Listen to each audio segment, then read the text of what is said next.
80 y otro en arquitectura urbana en la Escuela de Arquitectura de París en el 87.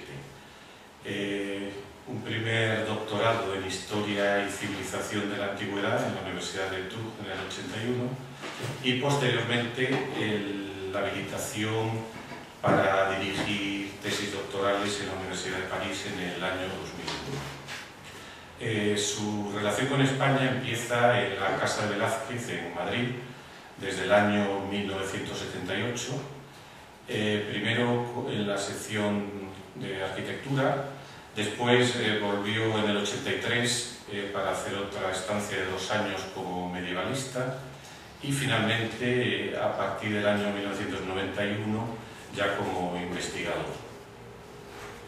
Es miembro del Consejo Nacional de Investigaciones Científicas de Francia, en el que trabajó desde el año 93 al 2009 en el Centro Interuniversitario de Historia y de Arqueología Medieval en Lyon y posteriormente en el 2009, al alcanzar el máximo nivel de director de investigaciones, pasó a tener su despacho en París en la Escuela de Altos Estudios de Ciencias Sociales y en concreto en el Centro de Investigaciones Históricas, Laboratorio de Demografía Histórica. Sus líneas de investigación pues, han sido el urbanismo medieval y la historia de la arquitectura medieval. Primero trabajó en el Camino de Santiago durante varios años, lo que dio lugar pues, a varios libros. El primero, que fue su tesis doctoral, Ciudades medievales del Camino de Santiago, publicado en el 85. Después, en concreto, sobre Aragón, tiene otros 2 libros del mismo tema, Los núcleos urbanos del Camino de Santiago y El Camino a Santiago, Patrimonio edificado. Y a partir de ahí dio un cambio y se centró en el estudio de la ciudad medieval de Toledo, tanto a nivel de urbanismo como de arquitectura, fundamentalmente la vivienda medieval, pero también los baños y otros tipos de edificios, lo que ha dado lugar pues, a varios libros. El primero de ellos fue en el año 1995, titulado Toledo a finales de la Edad Media, el barrio de los canónigos. 2 años más tarde, de esa misma serie, publicada por el Colegio de Arquitectos de Toledo, sacó otro estudio de otro barrio, titulado El barrio de San Antolín y San Marcos, y finalmente su gran libro más conocido, Casas y casas principales urbanas, el espacio doméstico de Toledo a fines de la Edad Media, del año 2004. El último libro del año pasado está dedicado en concreto a la judería de Toledo y al mismo tiempo ha organizado, en colaboración con la Universidad de Castilla-La Mancha, unos cursos sobre la ciudad medieval, de los cuales ha habido 3 ediciones que han dado lugar pues, a la publicación de unas actas muy interesantes en las que se han reunido las investigaciones más actuales sobre Toledo, que es una ciudad que está dando muchísimas novedades y que esconde en sus edificios habitualmente pues, varias etapas constructivas, medieval, andalusí, mudéjar, moderna, que realmente a los que vamos allí pues, nos causan gran admiración y envidia, a pesar de que también se producen destrucciones recientes, desgraciadamente, de ese patrimonio. Bueno, ha publicado más de 80 artículos y ponencias en congresos y tiene una web sobre el Toledo histórico que se llama así, toledohistórico.es, en el cual pues, ha volcado una buena parte de sus investigaciones y están a disposición de los investigadores planos, descripciones, fotografías de muchísimos edificios estudiados. Bueno, pues muchas gracias. Bueno. Muchas gracias. Señoras, señores, queridos amigos de Granada, Primero quería agradecer a los organizadores de estas conferencias, los Jueves de los Mínimos, por haberme invitado, en particular a Antonio Orihuela, director del proyecto de las ciudades nazarí, pero también a José Luis García Pulido y a Valentina Pica, por toda la atención que me prestaron. También quería agradecer a la ingeniera Françoise Espiro que su ayuda en el manejo del sistema de información geográfico. Este tema no corresponde al núcleo central de mi investigación, pero pienso que las nuevas tecnologías, en este caso el sistema de información geográfico, puede ser una herramienta más para el desarrollo de las ciencias humanas y he querido, en la medida de mis posibilidades, probar cómo nos puede ayudar en nuestro trabajo. Ahora estamos aplicando en Granada esta metodología que antes iniciamos en Toledo. Y aquí el enriquecimiento con nuevos parámetros específicos de la ciudad. Como metodología científica la probamos, investigamos y proponemos unos resultados, pero no afirmamos nada. Será posteriormente la arqueología la que comprobará o no los resultados. Lo que pasó en Toledo. Hemos identificado 5 sinagogas y 2 están excavando los arqueólogos y bueno, por suerte ha salido un elemento interesante que justamente una sinagoga no da muchos elementos de su huella.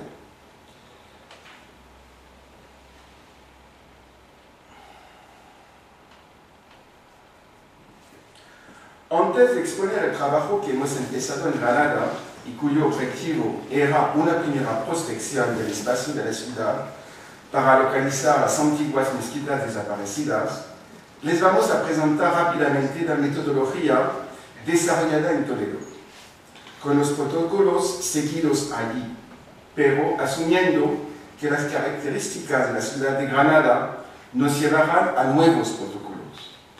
En ambos casos, la investigación de las mezquitas medievales nos impone. En primer lugar, definir las características susceptibles de persistir en el tiempo y, mejor aún, cuantificarlas.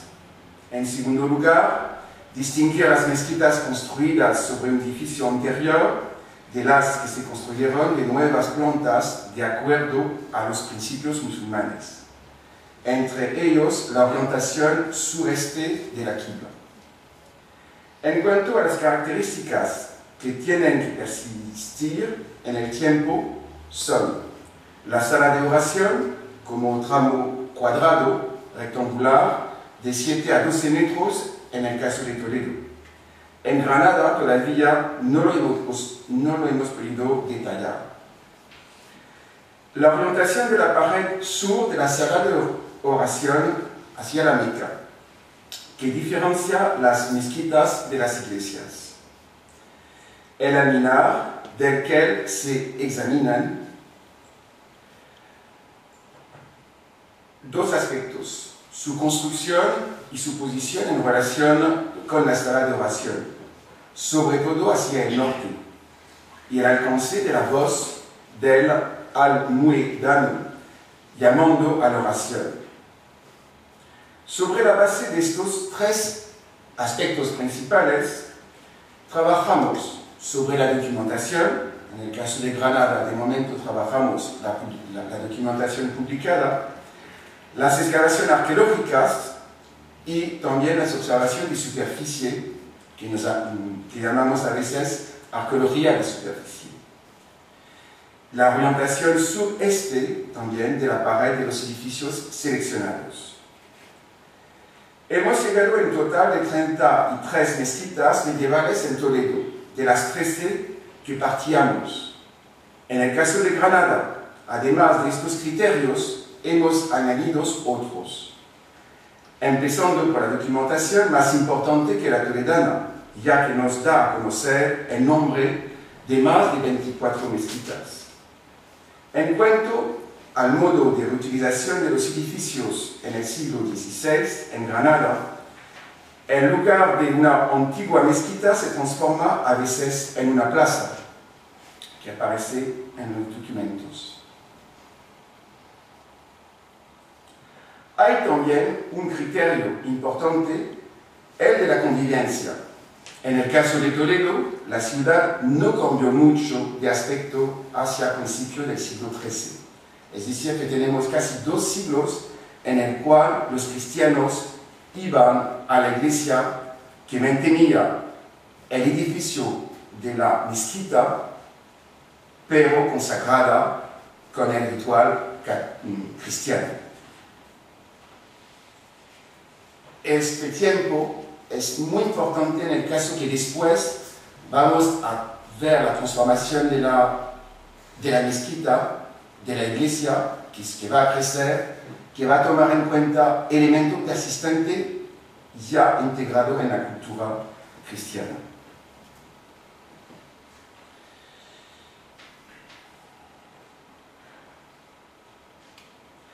Toledo, la ciudad no cambió mucho de aspecto hasta el siglo XIII. Sin embargo, en Granada, la toma se hizo más tarde, pero la transformación fue mayor.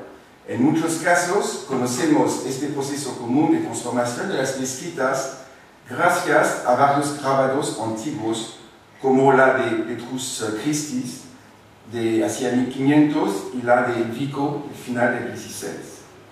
A pesar de que los contextos históricos de ambas ciudades son diferentes, el trabajo que proponemos ofrece de igual modo la posibilidad de hallar la situación de las mezquitas desaparecidas. En el caso de Granada, como decíamos, debemos introducir 2 nuevos criterios muy importantes, en relación directa con la red de acequias y los aljibes, que abastecen cada barrio, por lo que la red de suministro de agua se convierte para nosotros en un elemento clave de la búsqueda del emplazamiento de la mezquita.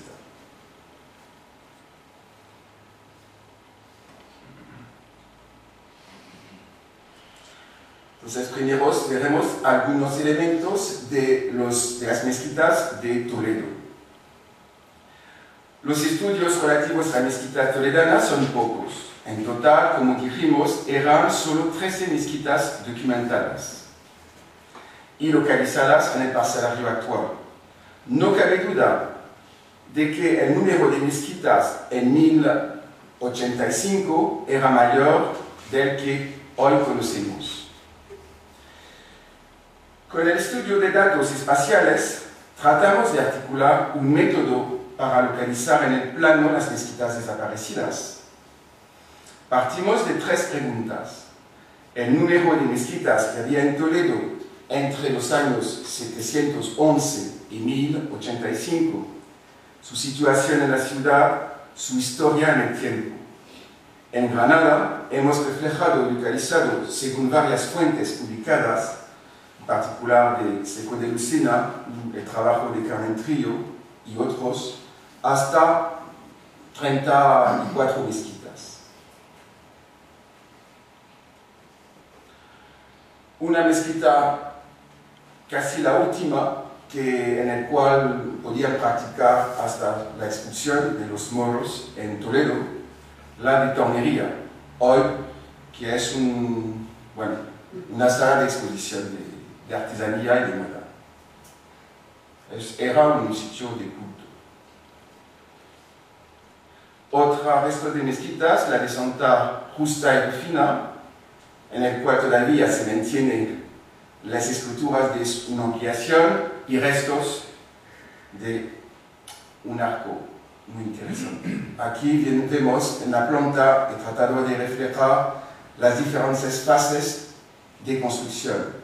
Se nota perfectamente el sitio de la mezquita y se empezó una ampliación para, podemos decir, comer en el sentido construir sobre el espacio de la mezquita después. Es decir, aquí tenemos el ábside de la iglesia, de la nueva iglesia.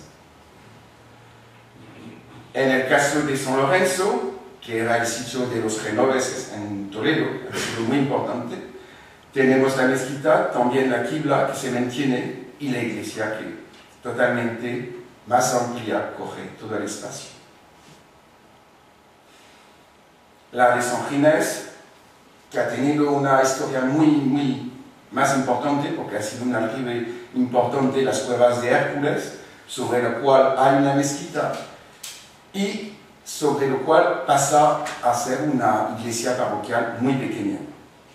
Y lo hemos descubierto a través de la destrucción de un muro en el cual quedaban los únicos muros que se apoyaba sobre una casa antigua del siglo XIX. Después, los trabajos de arqueología han probado efectivamente que nuestras hipótesis eran válidas, en este caso. Otro elemento donde se mantiene solamente el alminar, que ha sido excavado, también aquí tenemos las diferentes fases. La de San Lucas, en el cual, por casualidad, justamente donde hubo el sitio de la Qibla, en el sótano se nota un cimiento, no es es realmente cimiento de un pequeño edificio aquí mismo.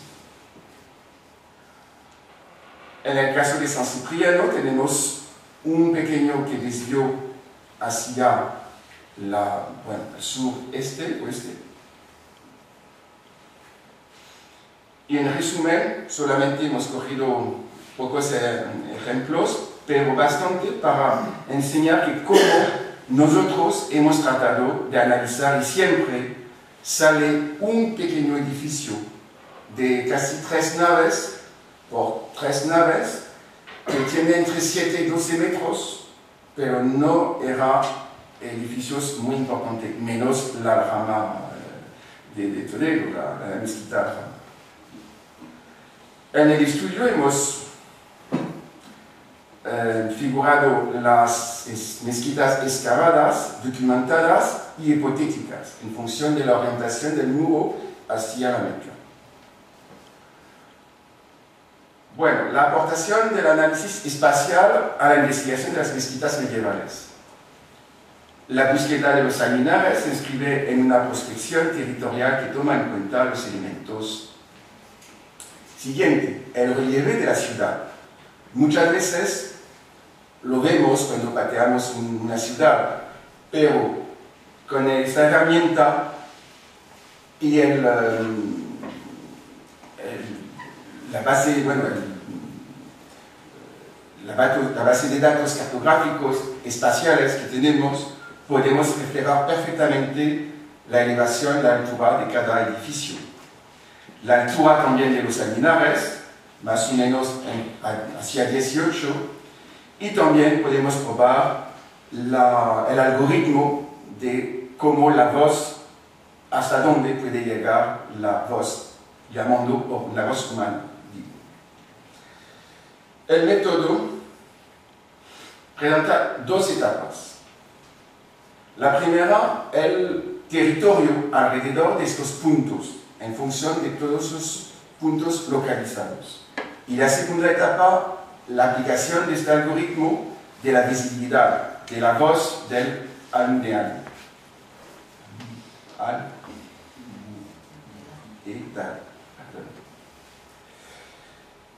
En este caso, pasamos de una serie de puntos identificados, reconocimiento que hemos visto antes. Después, eso es la etapa de los polígonos de Thyssen, que ve los territorios que pertenecen a cada punto. Es un análisis matemático que a mano es muy difícil de realizarlo, que ahora con la informática se hace casi en 3 segundos. Y después podemos dibujar estos primeros polígonos de influencia de cada punto.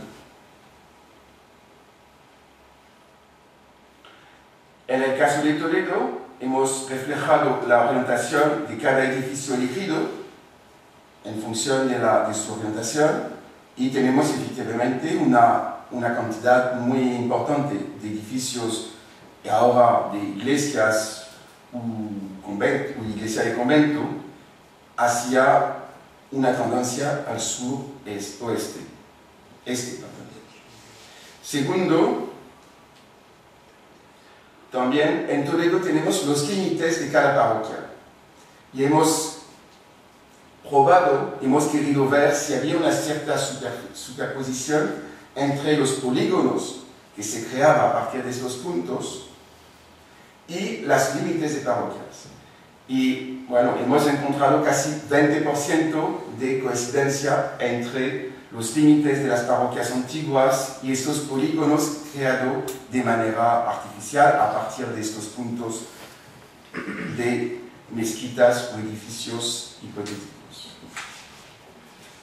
Los alminares y el tema de la visibilidad entre los alminares. La visibilidad, parece que existía una relación de visibilidad entre los alminares y las mezquitas.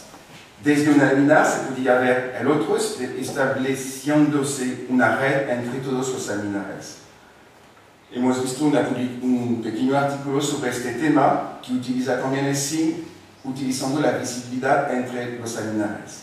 Pero nuestro propósito es más hasta donde la voz de la llama a la salvación puede llegar, porque cada musulmán tiene el derecho de ir a una mezquita. Es decir, que a partir del momento que su casa no se puede oír la llamada a la oración, se crea una nueva mezquita.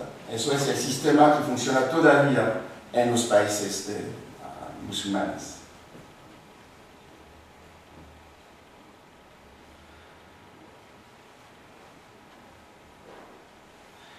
La visibilidad en Toledo.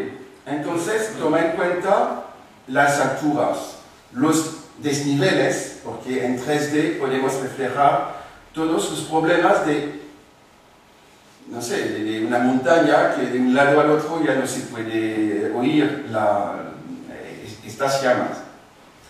Y también la altura del alminar, que es muy importante. También la voz, hasta dónde una persona puede llamar desde un punto alto de 18, 20 metros o 25 metros hasta dónde puede llegar la voz. Eso presentamos el caso de Toledo. Entonces la visibilidad nos ha permitido de proponer, ajustando la altura del alminar, más o menos a 18 metros de altura, y la voz entre 100 y 110, lo hemos cogido a 105, y lo hemos puesto en marcha sobre el caso de Toledo.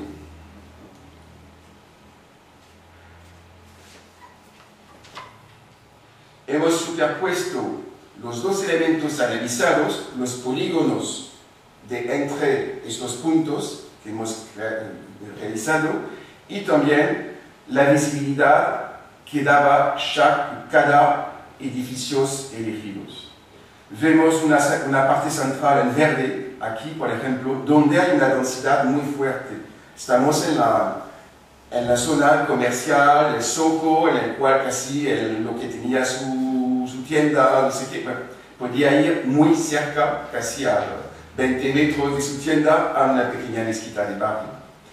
Pero cada vez que nos hemos alargado un poco del centro de toda esta zona comercial, vemos que hay espacios vacíos. Y entonces es eso, justamente, que queremos ver si estos espacios vacíos tienen una razón, que nunca ha sido construido por cualquier razón, si hay un edificio desaparecido por la creación de una plaza, si son una ermita. Bueno, hay muchas, la historia ha pasado muchas historias, podemos decir. Y entonces, en el caso de Toledo, he notado en un barrio donde en el siglo XV todavía vivía bastante moros, pero de alto nivel, de muy alto nivel, en la dirección sobre los muros, todo eso. Y entonces lo hemos situado justamente en un sitio que es el convento de Santo Domingo, el área. Es este, Santo Domingo, el Real.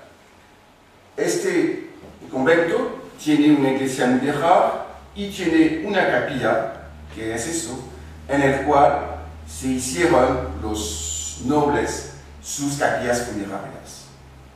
Allí hemos hecho la propuesta que hay una probabilidad que hubo allí una mezquita. Las excavaciones nos dirán, no nos dirán, porque muchas veces cuando ponemos un interés sobre un punto, allí pensaba justamente correspondía a unas obras que se iba a hacer en este edificio y al final no hubo dinero para probar nada.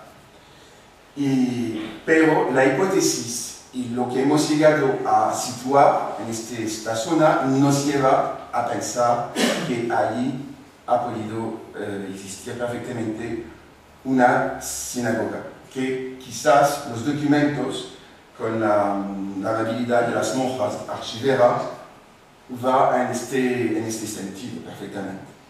Bueno, hemos terminado un poco la visión sobre Toledo y le vamos a presentar el inicio, la primera fase sobre Granada. Entonces, nuestro estudio ha sido de coger sobre el parcelario de la ciudad de Granada toda la documentación gráfica que había, y en particular toda la información de las cruces que hay sobre el plano de Damao, muy interesante.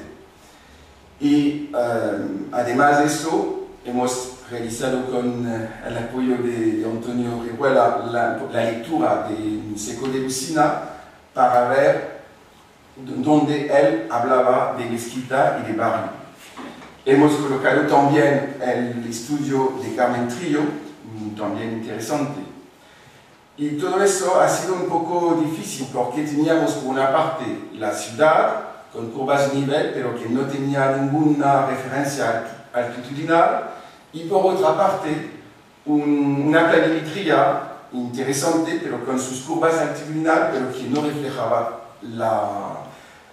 el parcelario. Entonces hemos tenido que fabricar este modelo numérico de datos que proponemos aquí, sobre lo cual vemos la muralla de la ciudad. Aquí da una primera impresión de los barrios, de la información colocada. El modelo numérico de datos es el inicio de cualquier estudio espacial que se hace sobre una ciudad con el sistema de información geográfica. Eso es fundamental. Sobre eso, y con eso podemos hacer estudios espaciales de datos. Los polígonos, hechos por interpolación lineal.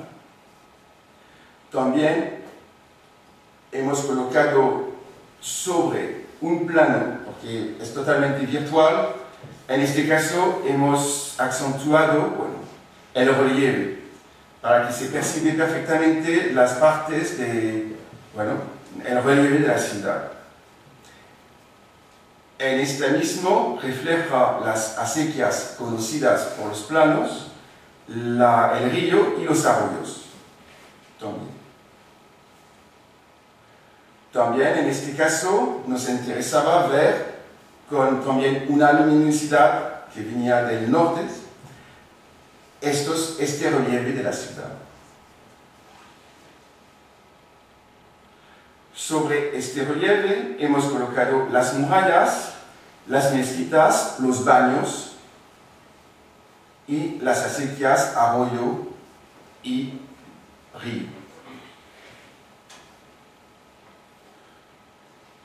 Más grande la red de acequias por la parte norte Y en una primera fase, un inicio, hemos elegido el estudio sobre los aljibes que se hicieron y bueno, que el centro de Antonio Orihuela, todo este inventario, y a partir de eso hemos tratado de ver cómo los polígonos de Thyssen nos podía dar una superficie entre estos puntos.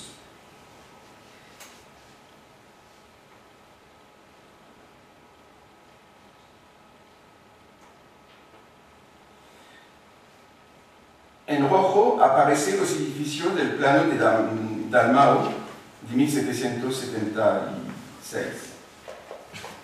Entonces, estos elementos, quizás en un momento, le vamos a considerar en función de su sitio y ver si tiene unas características que aparecen en los planos antiguos, por ejemplo, el plano de Vico, o bueno, de Plectrus Christo, si podemos identificar algunos alminares, pero es un poco difícil, pero nos va a ayudar un poco a dar un sentido, porque los bienes religiosos, cuando llegaron los cristianos, pasaron a la iglesia. Entonces, vemos que todos estos bienes, que son tiendas, que también tenían las mezquitas, todo eso, seguimos más o menos un patrimonio de bienes religiosos.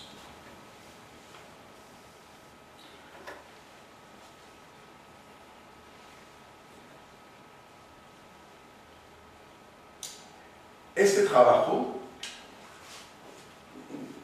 antes de iniciarlo, he tenido también que patear y ver dónde estaban estos edificios. Entonces, de la prospección que paseando por la ciudad, que he tratado de seguir más o menos las acequias, de visitar como se podía los aljibes del estudio, hubo dos puntos que me atirado la atención.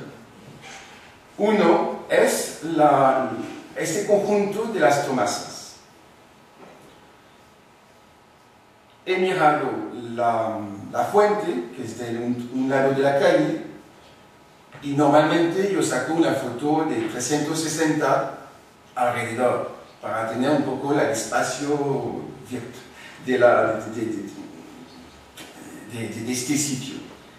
Y me ha salido muy extraño de encontrar parte de un edificio que come el espacio público, en el sentido, entre paréntesis. No vamos a afirmar nada de momento, pero es una observación que me lleva a pensar que en esta zona, donde hay 2 o 3 aljibes sucesivos, hay algo especial. Es nada más una canción que nos lleva. Nada más. En otro sitio también, siguiendo la acequia más arriba, hacia el Sacromonte, en un momento, después de Santa Isabel de los Abades, ya la acequia sigue y nada. Hay una rabita que se menciona en los documentos, que no he podido localizar bien, pero pateando también estas calles se ve también cómo funciona. Es muy importante patear y andar por las calles, porque entendemos, nos refleja muy bien el espacio, las partes planas, los pendientes, las rampas, como un espacio pendiente está no colonizado, pero ocupado. Y en una zona donde había nada, he tenido, mi atención por también un nombre de una casa, las Tres Fuentes. Pero tampoco no voy a afirmar nada. Son observaciones que no podemos decir, eso no me interesa, porque estamos en un momento de la investigación, es decir, que no vamos a decir que todo es bueno, pero que estamos abiertos a buscamos elementos que nos va a ayudar. Aquí hemos apuntado las mezquitas documentadas. o que aparece citada a través de la documentación. También hemos puesto los polígonos de Kieser. Si medimos el número de metros que hay entre el perímetro y este punto, superamos 130-140 metros. Y allí no alcanza la voz de Almuedano. Tenemos un problema. Entonces, toda la zona baja parece ser que ha sido mucho más densa en Mezquita. Eso lo vamos a seguir estudiando en función de la visibilidad de estos puntos, de los vacíos que se va a crear, y en estos vacíos buscaremos, como lo hemos hecho en Toledo, los edificios que nos va a tener la atención.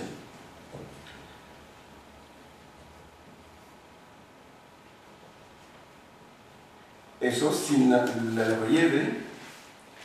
Y es muy importante, hay dos elementos fuertes, la muralla y las acequias, que tiene por uno límites, y a las acequias que controla casi el abastecimiento del barrio. Parece ser que no he visto pozos de momento. Mientras que en Toledo funciona totalmente diferente. No tenemos acequias de este tipo, tenemos pozos. Estamos sobre un granito que filtra el agua y que da fuentes. Entonces, es otro espacio que analizamos.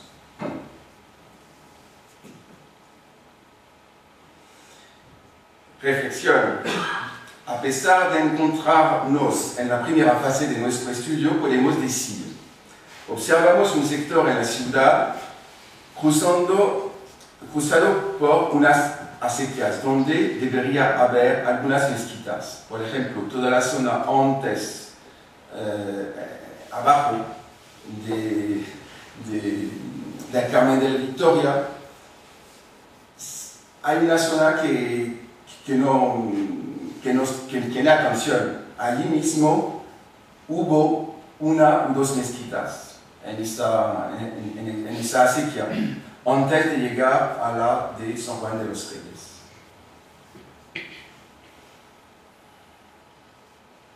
Por ejemplo, en el sector de Nuestra Señora de la Victoria. Segundo, la muralla de la ciudad delimita una serie de zonas, una en las que vemos un sector con una mezquita. Aquí, pienso que es San Justo. Bueno. Tampoco allí hay un problema, el agua. Entonces hay una sequía que no está descubierta, hay algo. Eso va a necesitar más investigación para ver qué pasa aquí, porque si no, las otras siguen casi las acequias de la ciudad. Otra en la que la distancia entre el punto y el perímetro supera 110 metros, es de 130 metros, distancia demasiado grande para la llamada del Almuedano, y está demasiado lejos. En este punto debemos introducir los datos que tenemos sobre las torres de las iglesias, teniendo y confirmarlos con el espacio que cubre una llamada desde un alminar en la zona que han quedado vacía. En este sentido, los grabados del siglo XVI nos pueden ayudar mucho, así como la representación del mismo edificio en grabados anteriores, donde podemos distinguir sus fases de transformación. Por ejemplo, en este convento, en Toledo, no hay alminar, no hay torre en los conventos. Y cuando hay una torre, era un alminar de una mezquita. Entonces, cuando un convento tiene una torre, es un problema. La de Santa Isabel la Real, como profano en la materia, veo esta torre me ponga cuestiones, porque porque esa torre allí, ¿qué tiene sentido? Esa torre en un convento. Quizás hay muchas monjas, pero no están en un barrio, están en un convento. No se llama a las oraciones de esa manera, con una torre tan alta. Eso es una cuestión. También, en el caso de San Salvador, vemos claramente al final del 16 dos crecimientos. Casi un crecimiento que es la mezquita y el ábside que está detrás. Y eso se nota en muchos edificios que se representan. También es una observación, no es la afirmación que allí hay una mezquita, nada. Pero sí es interesante porque estamos al final del 16 y allí el grabador se grabó una expresión y no repite la misma iglesia. Entonces cada edificio va a tener su dibujo, su manera. Aquí mismo, en San Francisco, pienso que es también un convento, él tiene una torre y además de la torre tenemos elementos como si había un pequeño balcón que viene un poco saliendo de la torre.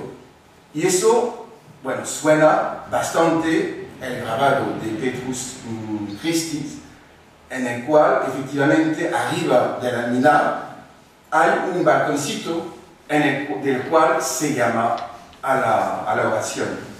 Todos estos elementos que se va a reunir, que tratamos de reunir en este estudio para decir, bueno, vamos a proponer una mezquita hipotética en este sitio y vamos a probar si después cubre la zona que está vacía o si no la cubre.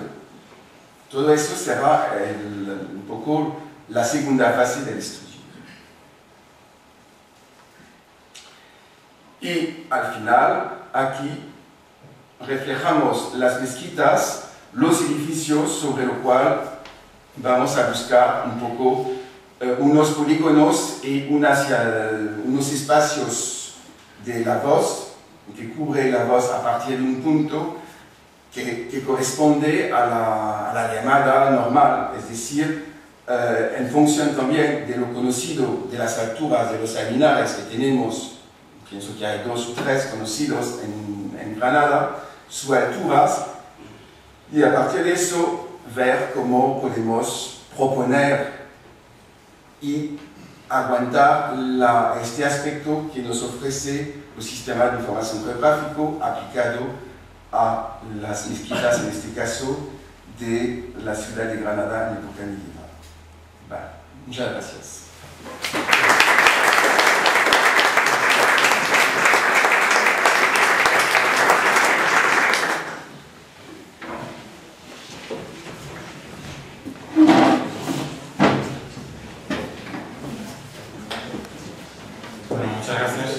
Antes de empezar el diálogo, quería recordar que la próxima semana, el próximo jueves, tendremos la conferencia relativa a la Málaga nazarí, que tuvo que ser cambiada de fecha por problemas de una de las ponentes. Bueno, pues vamos a iniciar el turno de preguntas.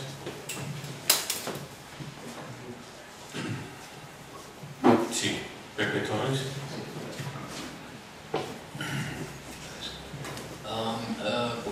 ¿Cuál es la definición de mezquita documentada que habéis situado en el plano? Se basa principalmente sobre 2 estudios, el de Carmen Trillos, en un estudio sobre las mezquitas y el agua, y sobre el libro de Seco de Mocena. Pero hay otros estudios que pueden realizar perfectamente estos 2 estudios que se conocen. Documentada quiere decir que se sabe su localización. Que se sabe su nombre y su localización. Y que se trata de proponer una localización. Por ejemplo, Carmen Trillo propone una localización. Entonces, hace hipótesis en función en su estudio de algunas mezquitas. Sí. Es que solo en el caso del barrio del Albaicín, lo que es propiamente el barrio del Albaicín, en la parte de arriba, Seco de Lucena recoge referencias a un mínimo de 26. Yo he visto que has puesto 16 puntos como punto localizado. Yo hace unos años, para un estudio sobre el barrio, las murallas, Sí.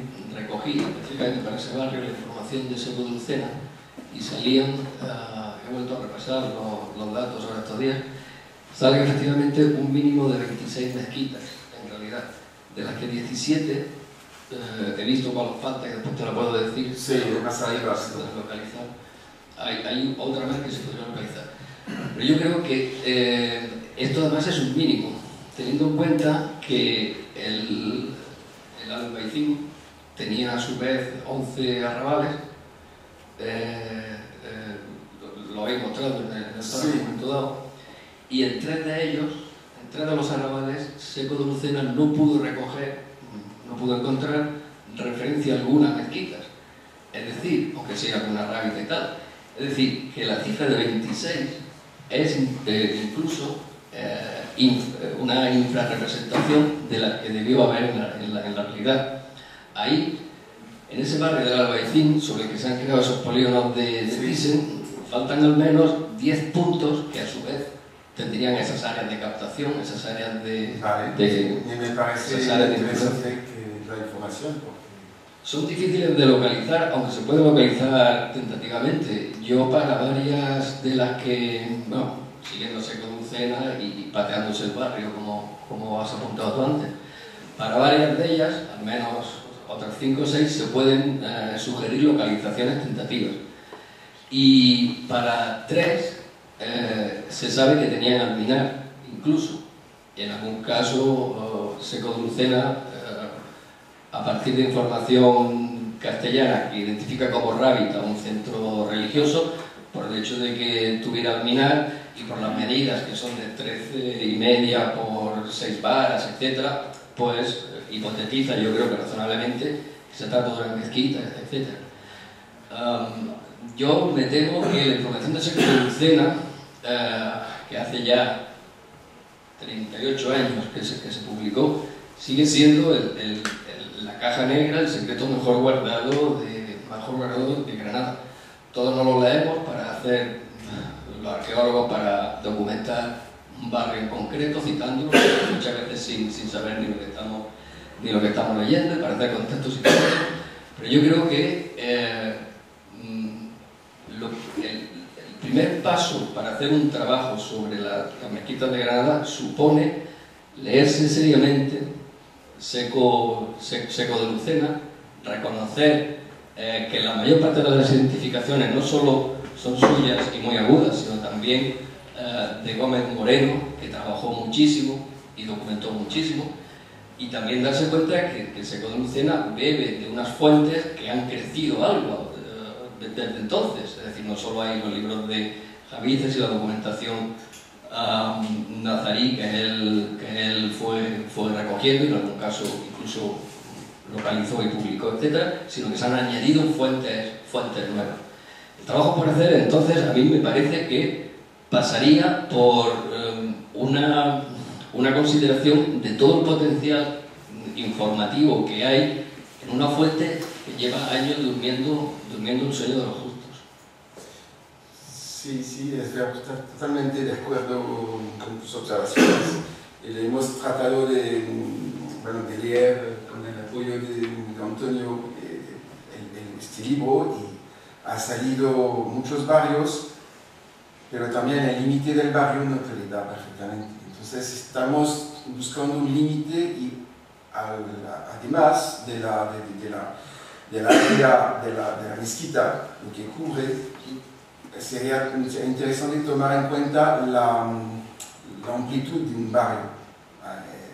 Tiene una amplitud, cuántos metros, cómo funciona, es la mezquita, es el centro, es una cosa es un barrio cerrado por puertas, por cobertizos.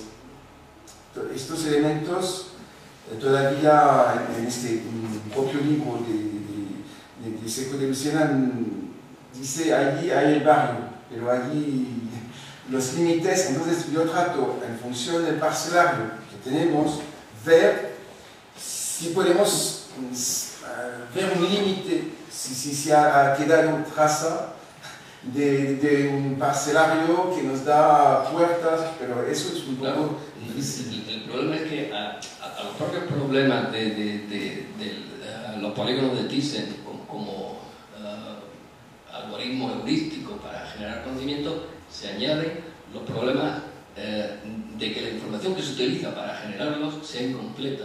A mí eso me parece bastante problemático. Bueno, es decir, pero eso es el juego de la investigación. Si hay un barrio, un mínimo de 26 centros que deberían, es decir, que potencialmente deberían integrarse en la ecuación y solo integramos 16, ¿dónde queda la validez del método? Dicho sea desde alguien que no tiene los conocimientos de estadística. Es decir, ¿cuál es la validez? La validez es que una mezquita, la llamada a la oración, tiene un perímetro. Eso, una persona no puede superar con su voz humana más de 110 o 120 metros. Entonces, allí tenemos un elemento claro de amplitud que nos dará estos huecos, pero también podemos encontrar mezquitas muy cercanas en las zonas de comercial. En Toledo tenemos a 40 metros o 60 metros, pero es las mezquitas, no se puede dejar un espacio vacío. Es eso que, claro, y eso no los dará un poco en función de lo que tenemos, ¿sabes? Claro, yo casi propondría saltar de la utilización de los polígonos, olvidarse un poco de la utilización de los polígonos de Thyssen para estos contextos con estos problemas y dar el salto a la siguiente herramienta más poderosa, que es la lógica difusa. O sea, algoritmos de fuzzy logic que permitan entrar variables no cuantitativas que de alguna manera permitan generar modelos, pero estamos hablando ya de otra cosa. Claro, los polígonos de Thyssen hace 50 años que se generaron en el ámbito de la geografía para barajar elementos bastante conocidos, y en el momento en que se incluyen elementos de incertidumbre tan grandes como los que estamos barajando, hay que echar mano a un arsenal diferente, creo yo. Bueno, no podemos olvidar los polígonos de Thyssen, porque en el caso de Toledo, por ejemplo, hemos podido comprobar que casi 20% de estos límites correspondían al límite de parroquia que en el 16 sigue, es decir, que una parroquia ya pasa. Entonces, estos límites son límites que es como una parcela, un espacio. Entonces, por eso hemos seguido los polígonos de Thyssen, que aquí he preguntado, ¿hay un mapa de límites de zona parroquial? Porque seguramente un parroquiano de un lado va a tal iglesia y el otro va a tal iglesia. Entonces hay un límite, pero no he visto, pero quizás no lo he encontrado, pero no he visto un estudio que me ha dado estos límites. Y entonces, poniendo los polígonos de Thyssen, pensaba justamente, o pienso después, que nos puede ayudar a entender también los límites en su momento. Efectivamente, la fase más interesante sería lo que hemos hecho en Toledo y que vamos a hacer en Granada, es la aplicación de la visibilidad. Pero las dos cosas no es incompatible. Estamos en un momento de investigación, ¿sabes? Claro. Eso es, hay que entender bien que aplicamos un modelo de datos, numérico de datos, unos datos de un terreno que efectivamente... Sí, lo que pasa es que justamente por ser el momento inicial de una investigación es cuando más consciente hay que ser de los límites del material con el que se trabaja. Y simplemente lo quiero hacer notar. Finalmente, hay un detalle. Es bien conocido que en el caso de Granada, el ámbito de las parroquias y esto se puede seguir a partir de la información de Seco de Lucena, el ámbito de las parroquias generalmente ocupaba la zona de influencia de lo que habían sido varias mezquitas antes. Y en este sentido, si se utiliza la parroquia como un elemento para generar estas áreas de influencia, entraríamos un poco en el mismo error de procedimiento que te estás encontrando ahora. Es utilizar solamente una parte de una muestra que era mucho mayor. Porque creo que tiene ahí la investigación un problema de muestreo en ese sentido. De todos modos, Pepe, es que este trabajo está en un estado todavía inicial y digamos, está a tiempo de solo se han colocado las mezquitas que se conocía con bastante seguridad su ubicación, porque muchas veces se producen cita mezquitas que te dice que están en una zona, pero te da un ámbito. Entonces ahora habrá que ir haciendo hipótesis de ubicación de esas mezquitas que no está clara su ubicación antigua, ¿no?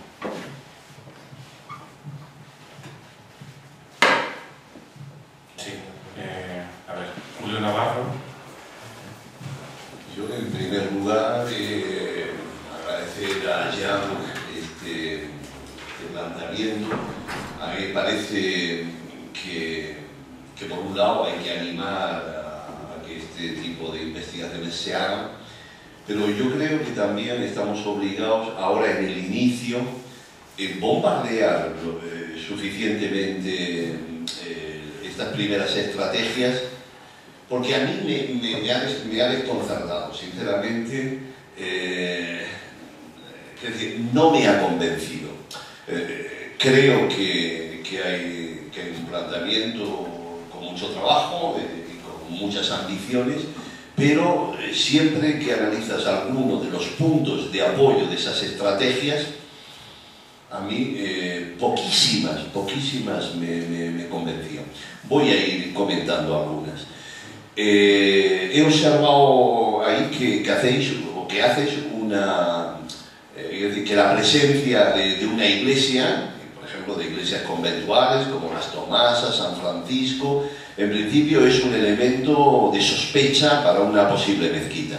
¿Es así? No, es cuando una iglesia tiene un muro, que tiene una orientación, como en Toledo, lo hemos cogido en el sentido como hipotética, porque hemos empezado a reunir esa orientación, que no es una orientación este-oeste, pero que mantiene estos elementos de una quibla o de muro de quibla, por ejemplo, en este caso.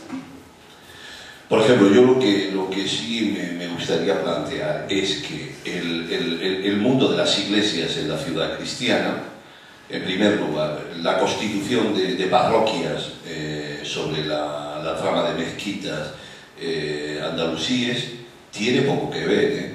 Es decir, la necesidad de la estructura parroquial tiene muy poco que ver con la realidad de los barrios con mezquita.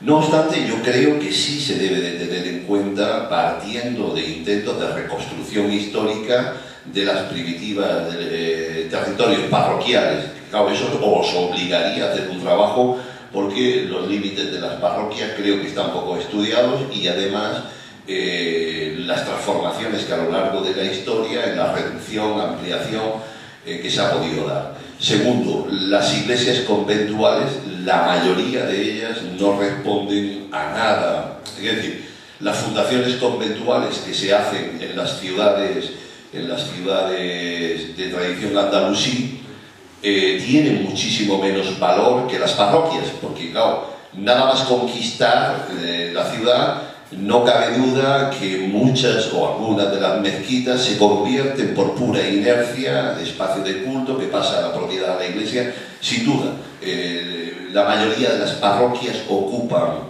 pero la dinámica de fundación de los conventos no tiene nada que ver con todo eso.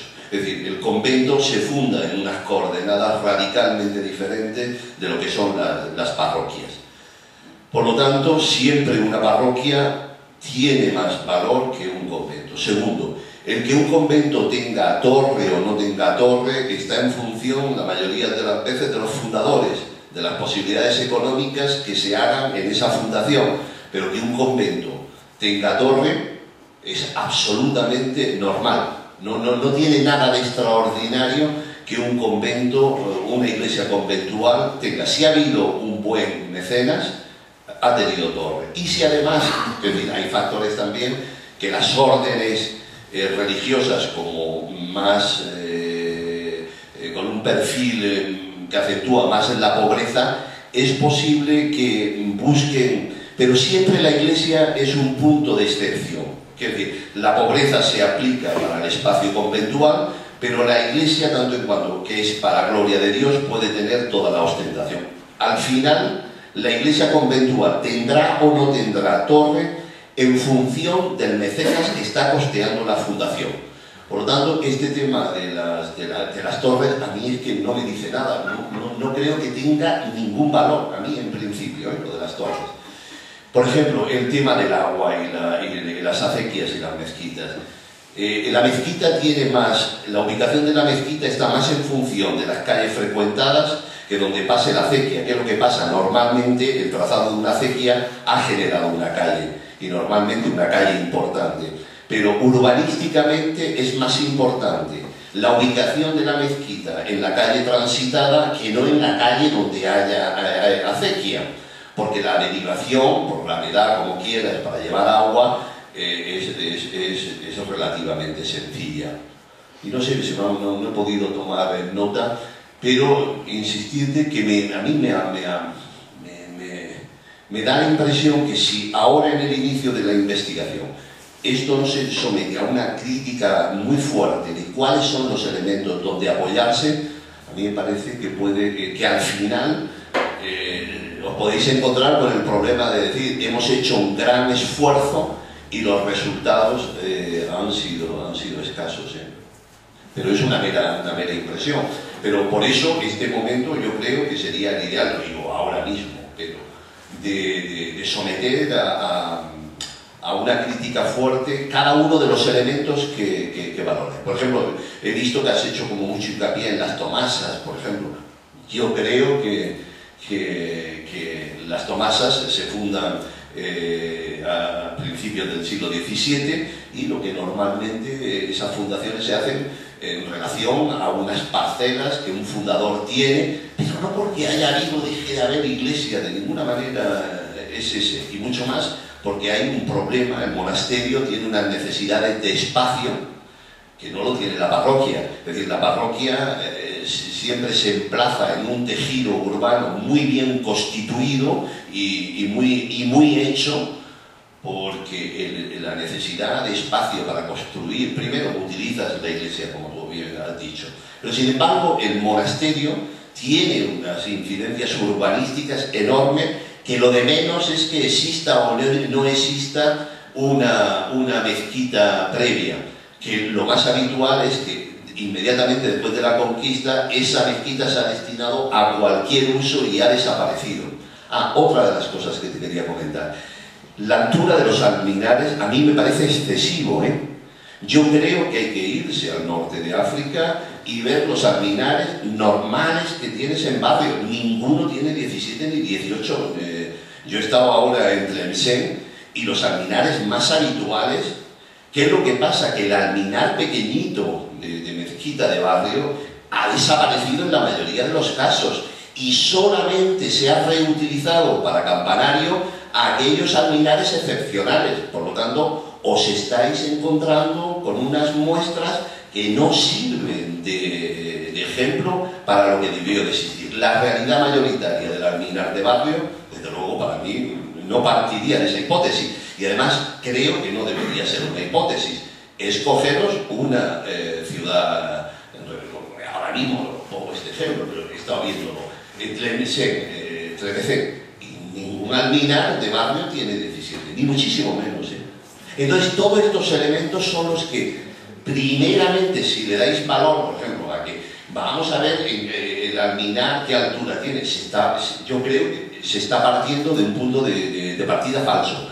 Y ahí es donde yo creo que la investigación debería parar y dotarse de un instrumental que no sea por lo menos debería responder y decirme, no, no, Julio, te estás equivocado porque hemos hecho un estudio en tales barrios de tales marinas norteafricanas y la media tal, y me dijerais eso.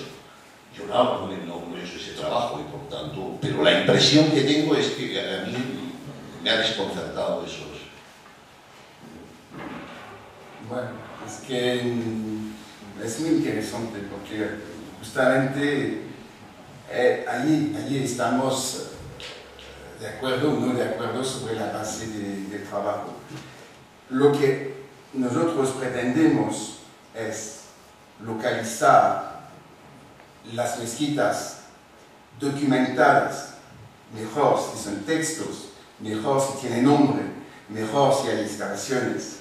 Eso clarísimo por una parte. Segunda parte, entonces poner las documentadas escritas con su nombre. Las excavadas, que puedes excavar y vemos que son mezquitas, no. Pero también debemos tomar en cuenta la persistencia de los elementos que nos llegan a nosotros. Por ejemplo, en el caso de las Tomasas, cuando he visto esta calle que en un momento, justo frente a una fuente, se reduce al lugar de 6 metros a 3 metros por la presencia de un cuadrado en la sierra, bueno, es una observación y pienso que el investigador debe tener estas observaciones. Si no lo hace, para mí es un fallo. Entonces, todos estos elementos, como trabajamos sobre un espacio más complejo, cada vez debemos presionar la complejidad. Es decir, que cuando he podido identificar una noria gótica que nadie podía saber que era una noria, ¿por qué? Porque trabajamos y observamos.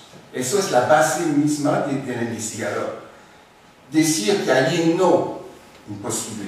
Decir que una torre en medio de un convento es normal, por lo que me dices que lo dotan por dinero, me gustaría ver la documentación que dota una torre, un convento que construye una torre para 50 o 100 monjas en 20 metros cuadrados.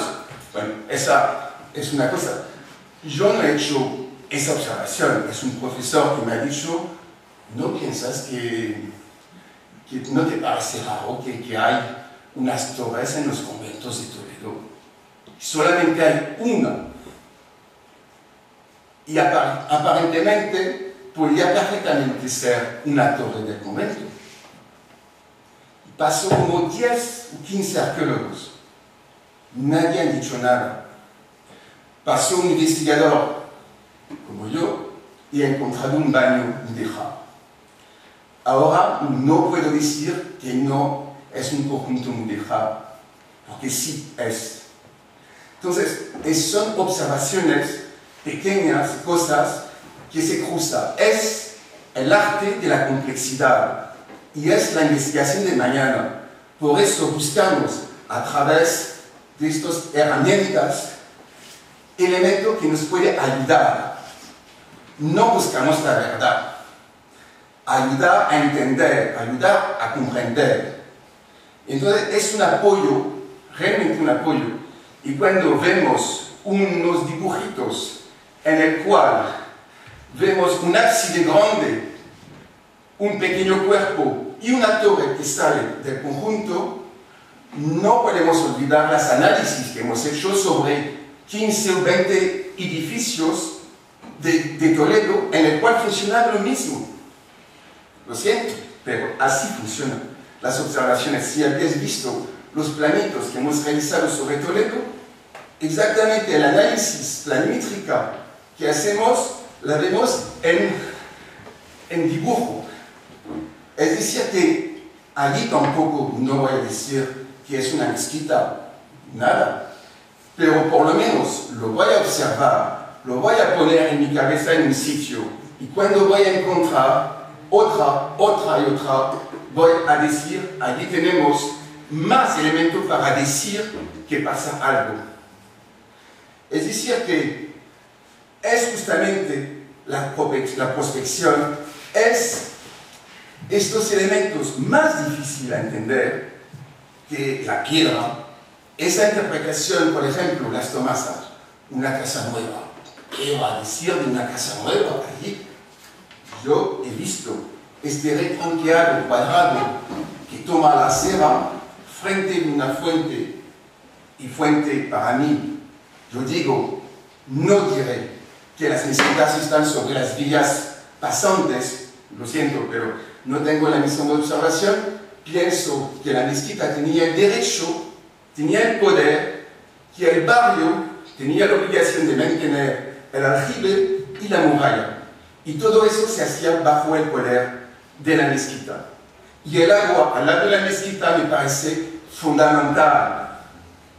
La verdad, lo he visto de esta manera. Quizás me equivoco.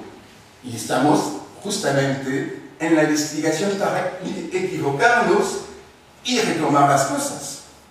Por ejemplo, me gusta mucho que me dices que podríamos identificar más puntos, pero el problema, cuando Seco de Lucena dice en este barrio hay una mezquita, a veces dicen el número 3 de la calle de no sé qué. Bueno, hace hoy imposible localizar. Estamos sobre un sistema de información geográfico.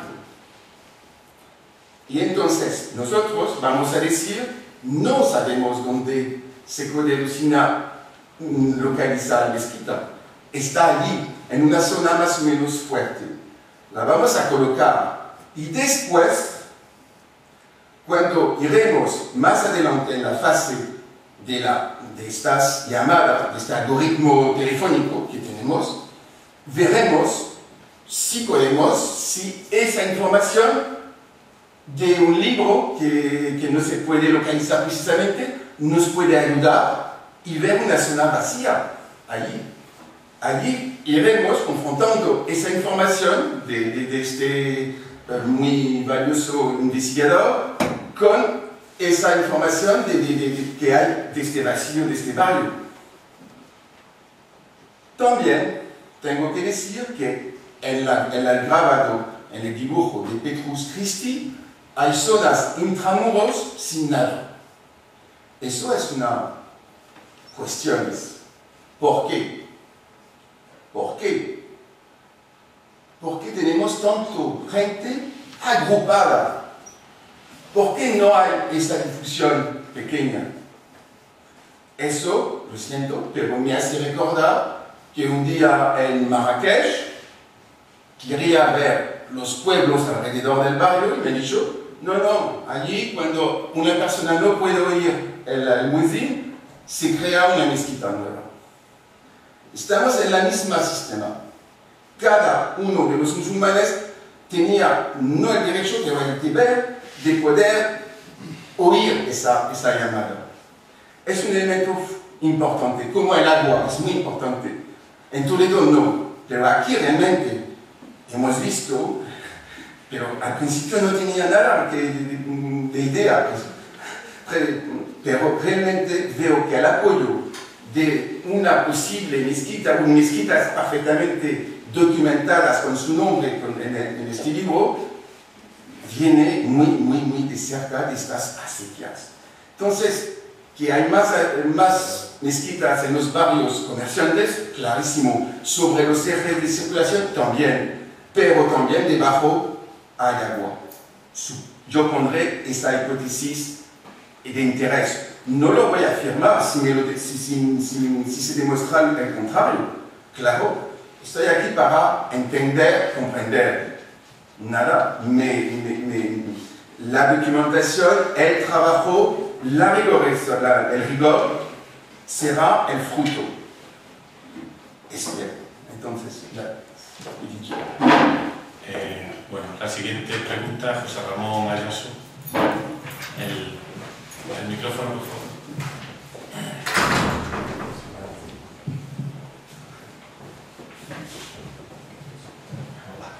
A mí me ha gustado mucho el planteamiento y toda la preocupación investigación,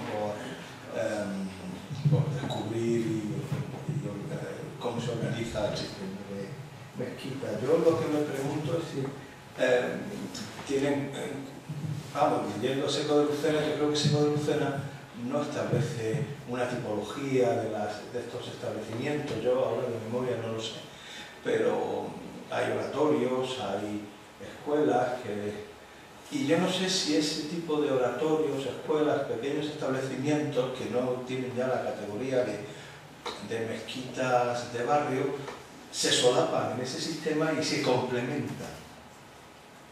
No sé si en vez de la cuestión de crear una nueva mezquita, el existir ese oratorio, que es o sitio de un santón o lo que sea, sirve y complementa de manera que ya no están esa regla de los metros a los que llega la luz. No sé si se ha planteado esa cuestión de la jerarquización de las mezquitas, ¿no? El barrio, después otro tipo de mezquitas, oratorios, no sé si eso... Sí, hay una obligación para, pienso, no sé exactamente todas las reglas de los musulmanes, pero tienen que ir 5 veces a las mezquitas. Pero eso es un ritmo muy fuerte, entonces si no tienes un alumnado que llama...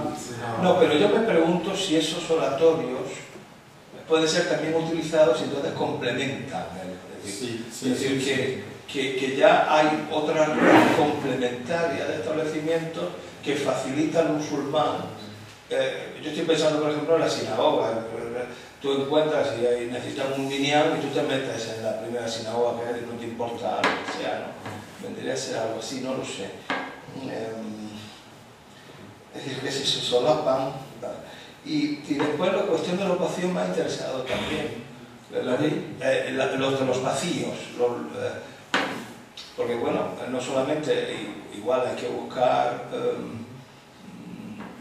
mezquitas que no existen o que no están documentadas, pero también te están marcando los lugares de ciertas minorías. Estoy pensando en la judería de Granada, ¿no? En donde, que también a lo mejor por los vacíos se puede... No, la judería de Granada, bueno... porque he visto en el mapa que sitúa ahí, yo creo que erróneamente, Garnat al-Yahud, de lo que es el Realejo, y eso ya, pues eso fue Seco de Lucena padre en su momento, y entonces pues eso... La verdad es que es un poco como Toledo, la judería de Granada. Si no se trabaja en los documentos, en los archivos directamente, con nuevos datos, he oído, bueno, se localiza más o menos en la zona esa, pero bueno, precisamente no dice nada, parece ser que no queda nada, parece ser.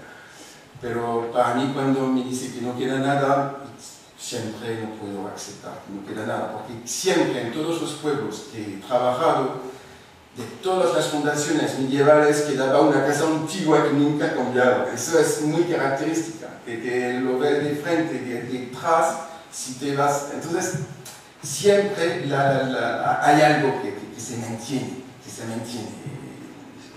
Y si no, bueno, ya podemos dejar nuestras herramientas y ir a la playa, como se dice. Entonces, pienso que la investigación es justamente porque pensamos que podemos sacar cosas. Pero también hay cosas que hemos dejado al lado porque no se puede. Yo en Toledo igual tenemos también ver la reflexión que si podemos seguir en un camino, lo paramos. Hace parte de nuestro trabajo también. No, sí, me parece estupendo decir que era simplemente decir la cuestión de que se planteó de los vacíos, ¿no? Solamente en Granada pienso que hay un camino que estamos empezando, podemos decir, poco ver la documentación que sea gráfica, grábados, arqueológicas, y hay una riqueza enorme, tan enorme que, bueno, eso necesita tiempo, retomar las cosas, verla más tranquilamente y le exponemos aquí un estado en la misma investigación. Por eso no puede satisfacer muchas cosas, porque mucha gente estamos en la investigación. Y nada más, seguiremos si nos dejan seguir. Eso, en Toledo siempre digo eso, porque no es tan fácil. La ignorancia es muy fuerte también. Bueno, Fidel tenía pedida palabra. Ya se me ha respondido la pregunta. Bien. Bueno, pues entonces, Carlos Vilche. Bueno, la idea no es que en la Alhambra, ahora que estamos viendo directamente la Alhambra, en el patio de la Plaza de los Príncipes hay otra mezquita, aparte de la mezquita, no, en la anterior. Sí. Aparte, o en esa, en la mezquita mayor aquí. de Muhammad III, sí, pero no en la zona de entrar a Comares. Hay una, aparte de que está excavada, que ya se la excavó Sendoya en su momento y que está consolidada por Torre Barbar, está identificada perfectamente como de la etapa de Ismail I por la hijata por Inal-Hatib. Entonces, que hay que tenerla en cuenta que es precisamente una mezquita absolutamente cuadrada y con un alminar que se conservó hasta finales del siglo XVI y fue repetido continuamente esa imagen, ¿no?, del alminar de Machuca, me refiero de la zona de Machuca, el patio anterior. No, simplemente por decir que eso no hay la más mínima duda, que está excavado y que hay documentación perfecta. Muchas gracias por la información. Estamos...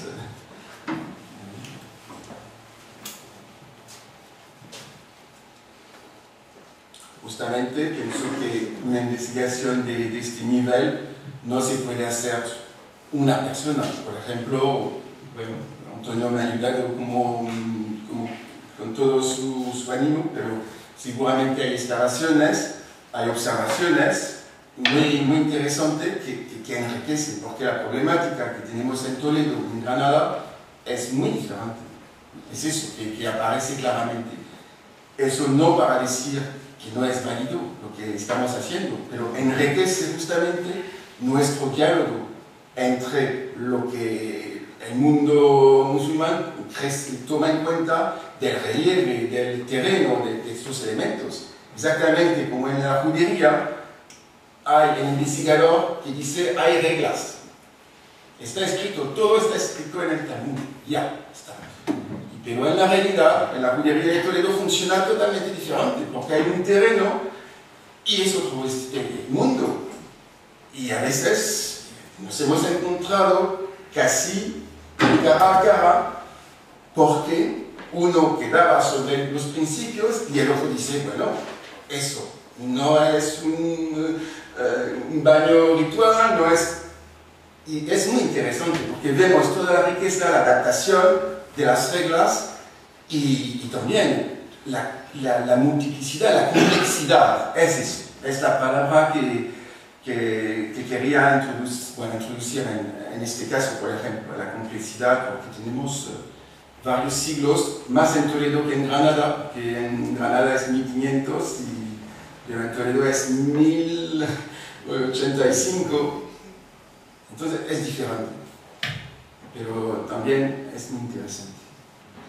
Valentina, sí, quería hacer una observación sobre la implementación de datos que habéis realizado a nivel cartográfico, que habéis podido realizar un modelo espacial. Por eso creo que habría que señalar eso, dando la enhorabuena a Jean y a su equipo, porque realmente han aportado a nivel cartográfico un elemento muy interesante, porque Granada no tenía un mapa georreferenciado donde podrían ir todas las curvas de nivel y los elementos, el dato numérico. Seguramente eso puede implementar en el futuro la utilización de ese sistema de SIG, que puede ser utilizado en el ayuntamiento, en varias instituciones, en la misma Fundación Albaicín. O sea, yo creo que es un modelo, un sistema que puede dar un gran avance en el futuro a la investigación, a jóvenes investigadores para nuevos proyectos, en fin. Y además, en un mismo modelo se puede ir ordenando varios tipos de datos a nivel de casas, hablo en datos arqueológicos, puede ser un modelo que puede interesar también a los arqueólogos y sus excavaciones, para ir haciendo un trabajo en red y en conjunto. Se está hablando mucho de sistemas de redes, creo que es el futuro de cada tipo de trabajo, y a nivel de cada sector del mundo, de la economía. O sea, estamos hablando que la investigación en ese aspecto da el paso con los tiempos. Bueno, yo hablo de Profana, aunque no soy ni siquiera de Granada, pero llevo un par de años sobre la tesis doctoral. Me gusta muchísimo esta ciudad, estoy empezando a sacar algunos datos finalmente del comienzo de mi investigación, y como profana y joven investigadora realmente me parece una herramienta de cara al futuro bastante interesante. O sea, yo no quiero defender que sea nada, o sea, quizás se puedan importar datos, como decía Pepe Torres, que será seguramente más exacto, pero de base el modelo puede servir, y hablo a los arqueólogos. Pero siempre quiero hablar con mis compañeros de laboratorio. Creo que arqueólogos y arquitectos finalmente debemos colaborar y hablar, y vamos a hacer siempre cada vez más proyectos en conjunto, ¿no? En ese aspecto, los vacíos son un punto de unión entre en el trabajo de análisis visual y el trabajo de los arqueólogos, porque pueden decir, allá hay un vacío y se pueden pensar nuevas prospecciones. No es solamente una observación. Gracias, sí, pienso que apoyaré esa visión. Efectivamente, ahora se habla menos de cartografía que antes, y hablamos más de datos espaciales. Y eso no se conviene de un día al otro. Yo también, cuando he decidido de entrar un poco en este mundo, me pesaba mucho, que me han dicho, ¿por qué te metes allí? Ya no tienes suficiente con todo lo que... Y entonces ahora veo que efectivamente nos puede ayudar, nos va a dar la revelación de nada, nos va a ayudar como una herramienta más. Funciona bien, no funciona, bueno, buscamos otra solución. Es realmente la metodología que hemos comprobado en Toledo, nos ha permitido ver 2 zonas interesantes.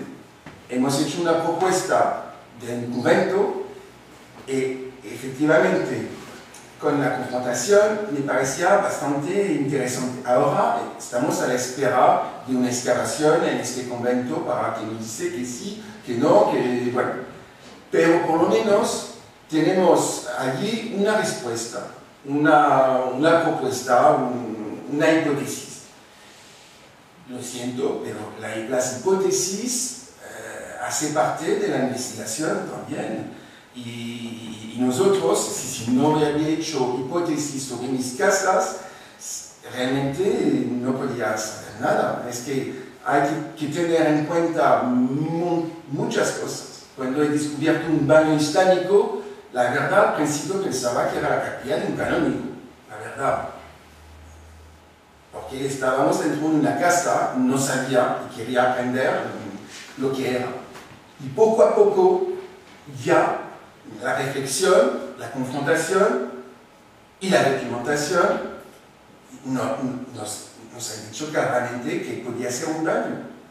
Y entonces los dueños han limpiado el sótano y han encontrado toda la caldera del baño. Entonces, realmente, en la Catedral de Toledo estuvimos como 10 personas de la academia, de los arquitectos, de la escuela, de todos, hasta un arquitecto, un merino, no sé qué, bueno, que dice, es un baño.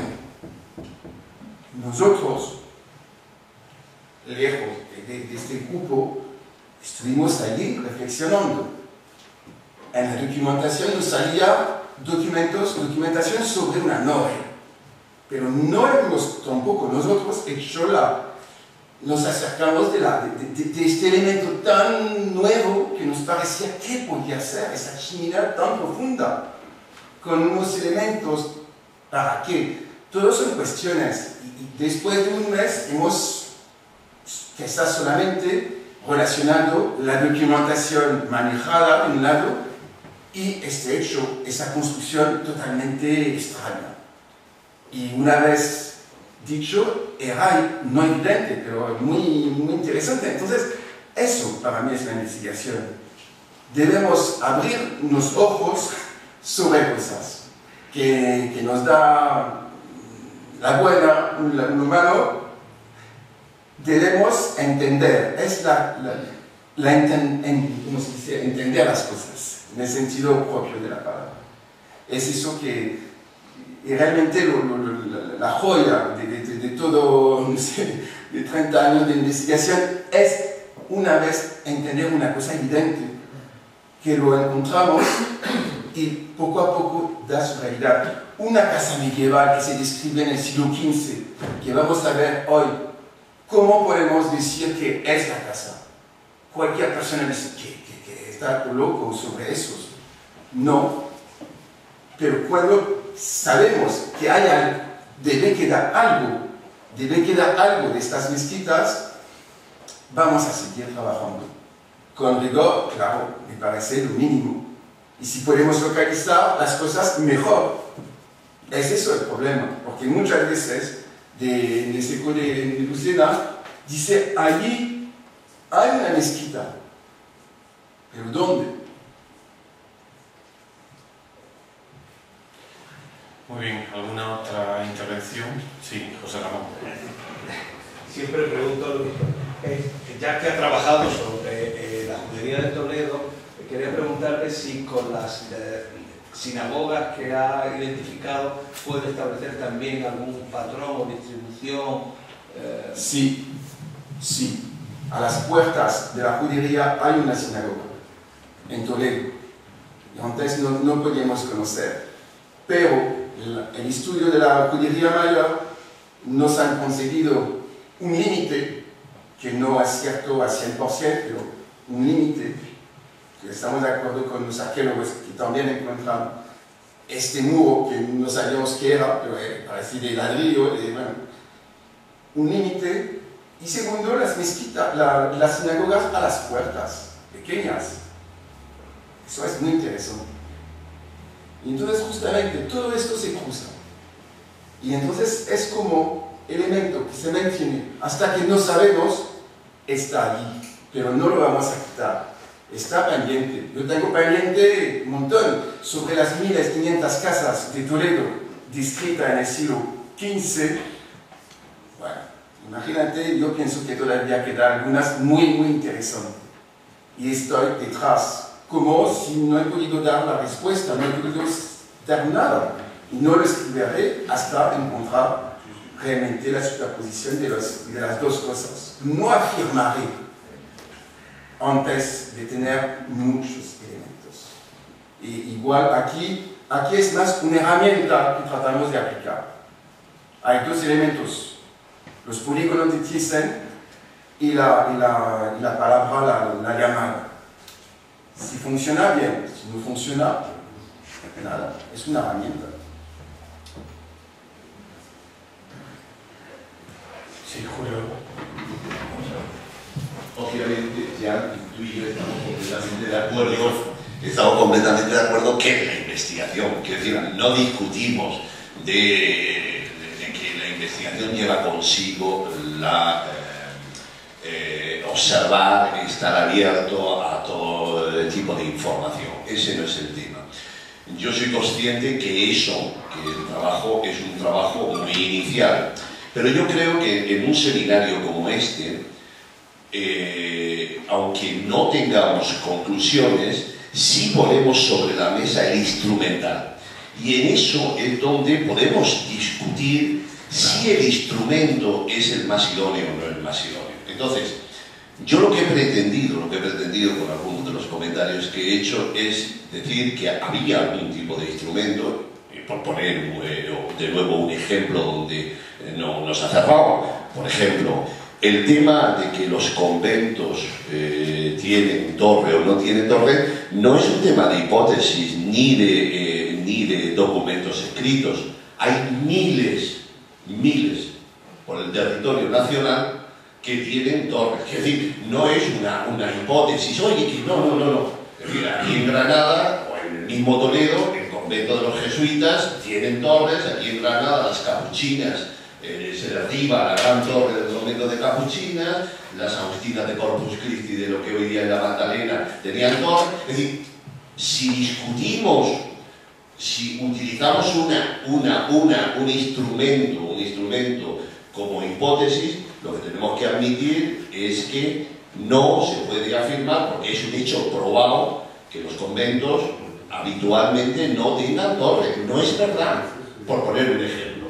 Entonces, de alguna manera, la bondad que tiene el debate de un seminario como este es que, dado que muchas veces uno no ha observado esos temas, una hipótesis inicial que sería: los conventos habitualmente no tienen torre. Pues alguien te dice, como soy yo, te digo, no es verdad.